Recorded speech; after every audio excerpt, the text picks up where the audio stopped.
जेनेखि मोनसे अपसन जों थुयो बेवहाय बर' रावा गैया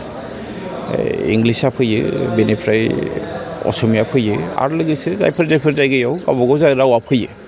दा बेवहाय जों नुबाय जे मोन 16 रावाल' फैयो माने मोनद' रावा गैया थारमाने दा बेवहाय गैयियाव बर'आबो दङ दा जोंनि सायाव गोबां रिएक्सन मानसिफ्रा माने हरबाय जे मा खालामदों बर' थुनलाइ आफादा माहारि आफादा मा खालामदों बेखायनो जों मैया सावरायनानै जोङो सरकारनिसिम जोंनि जि दुखु मोननाय बेखौ जोङो फोरमायगोन आरो आसामनि गिबि मन्थ्रिखौ जों थाबैनो लोगो हमनायनि मोनसे हाबाफारि लादों नाथाय मोनसे खोथाया नैबे सरकारा बिथांमोना जि मोनसे राजधर्म सरकारा जि मोनसे धर्म फालिनो गोनां जायो आसलते राजधर्म थायो बेखौ बिथांमोना फालियाखै मानोना दिसपुरनिफ्राय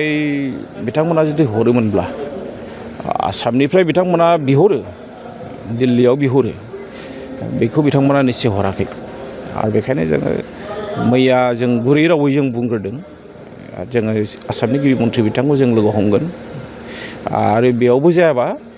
जोंहा गोबां लामा दं आरो नोंथांमोननो आरो मोनसे आं खोथाखौ खोन्थाबावगोन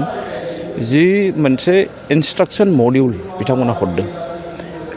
बेयावबो माने इंलिशआ 20%सोल' हरदों एसामिसखौनो माने 80%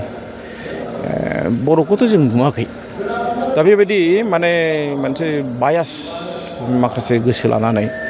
आरो बिथांमोना माने मा होनना बुङो साइडलाइन नासयनाय बायदि गोसो लानानै खामानि मावनायखौ जों नुदों बेखायनो जोंहा गोबां लामा दं जोङो मथथे बेखौल' बुंगोन जे